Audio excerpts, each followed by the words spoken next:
India کی آپ کو پتا ہے ایک بہت بڑی نیوی ہے اور ان کے بہت ڈیزائنز ہیں، وہ ایئر کرافٹ کیریئرز اور نہ جانے کن کن چیزوں کے اوپر کام کر رہے ہیں۔ مودی نے ہمارے خلاف لابی قائم کرنے کے لیے کہ کہیں رشیا پاکستان کا ساتھ نہ دے جائے، اس نے اپنے ایک بڑی مضبوط مودی نے ٹیم پرسوں بھیجی ہے رشیا میں۔ آپ کمپیئر کر لیں اس کی ایکٹیویٹی اور مودی کی ایکٹیویٹی، اور ظاہر ہے وہ پھر تو نظر آتا ہے جہاں ہندوستان کی پہلے ہی سب مرینز جو ہیں وہ دندناتی پھر رہی تھیں، یہ تو ان کو ایک کھلا لائسنس مل جائے گا کہ وہ آنے جانے والے ہر چیز کے اوپر کبھی وہ کہیں گے ہماری ملٹری ایکسرسائزز ہو رہی ہیں، کبھی وہ کچھ کریں گے۔ اور انڈیا کی ایک and they are working on that ambition to create a blue water navy.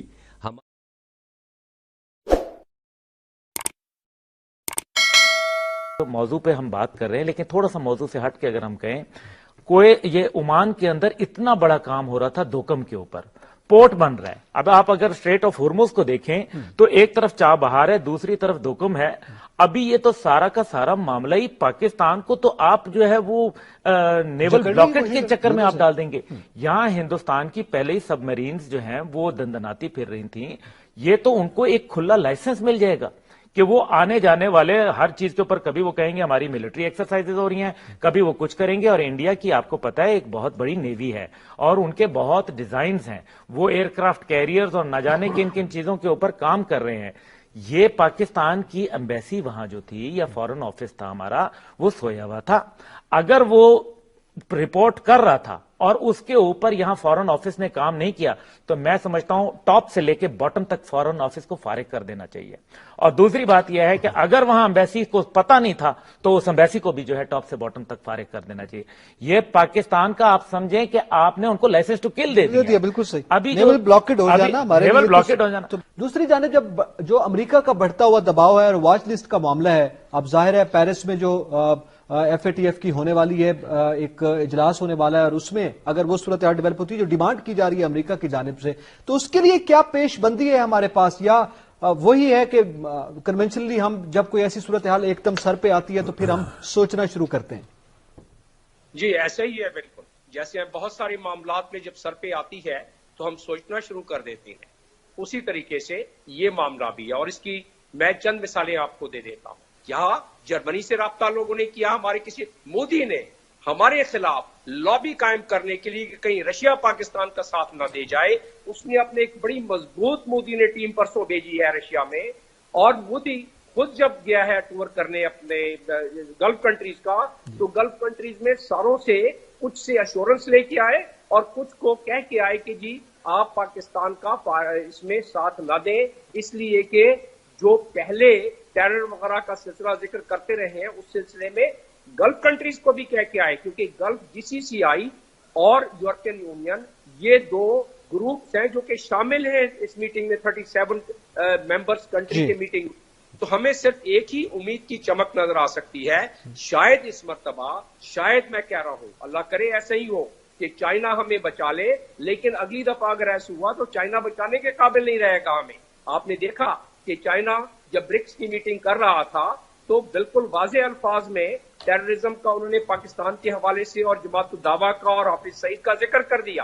تو لہٰذا ہمیں پہلے ایڈوائز مل چکی ہے چائنا کی طرف سے کہ تھوڑے سے معاملات کو بہتر کریں، ہمیں کرنا پڑے گا، ہمیں ہوش رکھنا پڑے گا۔ اگر ہم نے یہ نہیں کیا تو آپ کو اس کے اثرات کا آپ کے ناظرین کو میرا خیال ہے بتانا ضروری ہے، اور پتا ہوگا کہ اگر ایسا ہو گیا، اور یہ بات اگلے 3 دن یعنی یہ 28 تاریخ تک یہ چلے گی میٹنگ، آگے اسی ہفتے چلے گی، اس میں اگر یہ دوبارہ ہم لسٹ میں شامل ہو گئے گرے لسٹ میں، ہماری ایل سی جو ہمارے ایکسپورٹ تھوڑے بہت رہ گئے ہیں 22 بلین کے، ایل سی ہمارا کھولنا مشکل ہو جائے گا بالکل۔ اچھا ان کے اثرات کیا ہوں گے اس پہ میں آتا ہوں۔ بالکل جمیل خان صاحب، بڑی آپ نے کمپریہنسو انداز میں یہ بتایا ہے اور یہ ساری صورتحال سامنے رکھی ہے، اس کے اثرات کیا ہوں گے، یہ امپلیکیٹ کیسے کرے گی، اس پہ آتے ہیں۔ میں عبداللہ گل صاحب، اب اگر یہ صورتحال ڈیولپ ہوتی ہے، ہم ایک ورژن یہی ہے کہ بھارت کی لابنگ جو ہے وہ کامیاب ہو گئی، کیا ایسا ہی ہے، یا امریکی ایما جس میں افغانستان کا معاملہ اور اس طرف سے ہمارے اوپر دباؤ بڑھانا، یہ بھی ایک فیکٹر ہو سکتا ہے؟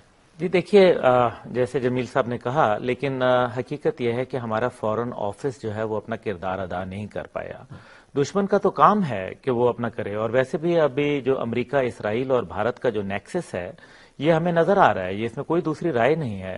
ابھی جو نئی کولڈ وار جو شروع ہوئی ہے اس کے اندر امریکہ نے اپنا دوست جو ہے جس کو نیچرل ایلائی کہتے ہیں وہ تو انہوں نے انڈیا کو رکھا ہے. وہ انہوں نے, آپ دیکھیں یوروشلم کے معاملے کے اوپر دیکھیں, پوری دنیا جو ہے وہ ایک طرف تھی لیکن امریکہ جو ہے وہ اسرائیل کی ہمدردی کے اندر جو ہے وہ گرا جا رہا تھا. اب مسئلہ یہ ہے کہ یہ سارا جو کچھ ہوا 2001 میں یہ فائنینشیل ایکشن ٹاسک فورس نے امریکہ کے اندر جب اجلاس ہوا تو انہوں نے اس کو ٹیررسٹ فائنینسنگ کے اندر بھی یہ ایکٹ ڈال دیا. یہ ہے 4th 5th جنریشن وار کے طریقہ کار. ابھی اگر ہم اس کے اوپر آئیں تو برکس کے اوپر ماضی کے اندر آپ کو یاد ہے چائنا نے ہمارا ساتھ نہیں دیا تھا. ٹھیک ہے, ایک حد تک ہی, جس طرح جمیل صاحب نے کہا بالکل صحیح کہا, ایک حد تک ہی وہ جا سکتے ہیں نا. یہ تو نہیں ہے کہ وہ پاکستان کو ریجیکٹ کرنا پڑے گا جو شروع میں آپ نے کہا. اچھا سر یہ بتائیے ایڈمرل راؤ سر, اس میں تھوڑا سا ہمیں یہ بھی بتائیے کہ اس وقت جو ہماری کیپیسٹی ہے, کیونکہ انڈیا کی ایک and they are working on that ambition to create a blue water navy. ہمارا انفارچونیٹلی نیوی کے لیے جو ایلوکیشنز ہیں وہ ہمیشہ کم رہی ہیں. We still a brown water navy. اور جو انڈیا کا جو سب مرین فلیٹ ہے جس میں یہ اکولا, اروہانت وغیرہ, یہ وہ اب they also want to go for an SSN and SSBN capability. تو یہ جو کانٹیسٹ ہے, کیونکہ یہ ظاہر ہے اگر انہوں نے یہ کرنا ہے تو یہ ایک دفعہ کیا وہ ٹریک ہو گئے, بٹ اگلی دفعہ پھر وہ انڈریس کرنے کی کوشش کر سکتے. تو ان کی اور ہماری جو کیپیسٹی ہے اس میں جو اضافہ جو بڑھتا چلا جا رہا ہے اس کو مد نظر رکھتے ہوئے ہاؤ وڈ یو سی کہ مطلب جو PN کی جو کیپیسٹی ہے وہ اگر کم ہوتی رہی اور IN کی بڑھتی رہی تو پھر ہم اس کو کیسے جو ہے نا کریں گے اس معاملے کو؟ جی دیکھیں, ایک تو یہ ہے کہ ان کی اکانومی اور ان کا سائز اور ہماری اکانومی کا ہم نے اپنے وہ جو ہے اپنی چادر دیکھ کے پاؤں پھیلانا ہے. Platform by platform we can never match them. If we try to match them will crumble. تو وہ تو ممکن نہیں ہے.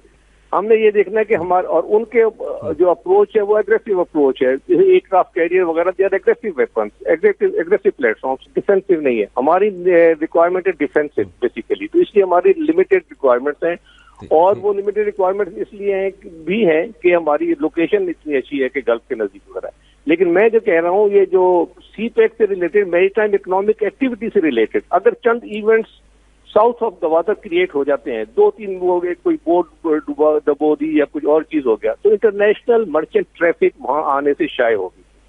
وہاں پہ وارڈ سرچارج وغیرہ لگا دیا جائے گا, وہاں پہ انشورنس چارجز بڑھ جائیں گے, فریٹ مہنگا ہو جائے گا, اور شفٹ وغیرہ وہاں پر آنے کا وجہ اس انوائرمنٹ کو. لیکن سر یہ جو ایکٹیویٹی ہے, مرچنٹ نیول ایکٹیویٹی جو ہے, یہ تو اسٹینڈرڈ جو ہے وہ ایکسیپٹڈ جو ہے وہ سلاکس ہیں. ان کے اوپر اگر یہ اس طرح کا کوئی انسیڈنٹ کریٹ کرتے ہیں تو وہ تو امپیکٹ جو ہے وہ صرف ہمارے پہ نہیں پڑے گا. اس میں تو پھر یہ ہے کہ if it can be proved کہ وہ انہوں نے کوئی شپ ڈبو دیا ہے تو پھر تو سارا الزام جو ہے وہ ان کے سر پہ جائے گا. شپ ڈبونا ضروری نہیں ہے, اور یہ جو اسٹینڈرڈ سلاکس ہیں وہ یہ اسٹینڈرڈ سلاک کا نہیں ہے. ساؤتھ آف گوادر لیٹ سے کہ جتنا ایریا ہے اس میں کوئی بھی چاہے یہ جو بوٹس وغیرہ جو بھیج کے وہ کل یادیو جو کرنا چاہ رہا تھا یا یہ کریں, کسی قسم کے انسیڈنٹس کریٹ ہو جائیں گے تو یہ نہیں ہے کہ انہوں نے کسی مرچنٹ شپ پہ ڈبو دیں گے. کوئی بھی کسی قسم کے آپ ٹیررسٹ ایکٹیویٹی ٹائپ وہاں پر جنریٹ کر دیں تو وہاں پر انوائرمنٹ کریٹ کرنا ہے کہ جی یہاں پر رسک ہے, اور جس کی وجہ سے کہ انشورنس چارجز بڑھیں گے, اور انشورنس چارجز وغیرہ بڑھیں گے, جو لائرس وغیرہ کی جو کمپنیاں ہیں وہ کر کے تو کرتے چلے جائیں گے.